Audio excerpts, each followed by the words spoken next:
Լինենք ճիշտ հայ, չընկնենք մեր կյանքի առօրյայով ու բաց թողենք մեր սերունդների դաստիարակությունը, որը որ կտանի հետագա մեր ազգի կործանման, կտանի անբարոյականության, կտանի նարկոմանիայի, կտանի ել ավելի շատ խաղամոլության, որտեղ որ ընտանիքներ են կործանվել, սթափվեք, աղբերներս, քրերս, բայց հիմնականում ասում աղբերներս, թեկուզ նայ ցավալի որտեղ որ կա բաժանություն, ասենք բաժան ես ապրում կնոջդ հետ, դու ունես երեխա, իմ աղբեր, այդ քո պարտականությունն է, երեխովը զբաղվել ու դաստիարակություն տալը։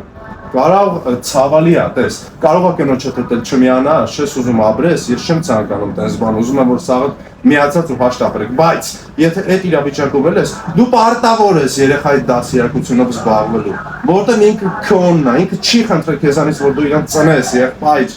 ճիշտ հայր եղի քո ընտանիքում, ճիշտ ադամ եղի քո Եվայի համար ու ճիշտ ադամ եղի քո սերունդների համար, որ ճիշտ դաստիարակություն տաս։ Կարդա ավետարան, եթե չգիտես,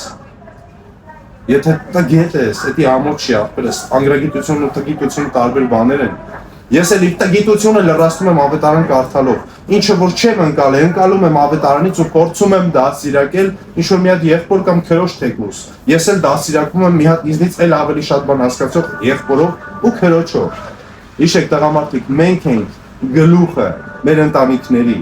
Մենք պիտի մեր ընտանիքներում այս խնդիրը լուծենք, որ մեր հայրենիքի մնացած հարցերը կարողանանք լուծենք, բաց թողումը մեր սերունդների, մեզնից ծնված սերունդների, պիտի շտկենք, պիտի չլինի անբարո սերունդ, որտեղ որ իրանց համար նորմա համարվում, այս տղու հետ պաչվանք, անցանք նստուղ հետ պաչվանք, թռանք ներագիրկը կամ բարիգից առանք դեղ արինք, նա չթափեք, մենք այտենց չենք ապրել։ 80-ական 90-ականներ մենք սովոր ենք ելել, որ միտե սխալվար սաղ կյանքիդ վրա բիծ ամանում ու դու հասարակության մեջ տեղ չես ունենում։ Եկեք մենք ճիշտ դաստիարակենք մեր սերունդները, ճիշտ մարդ, ճիշտ հայր, ճիշտ մայր եւ ճիշտ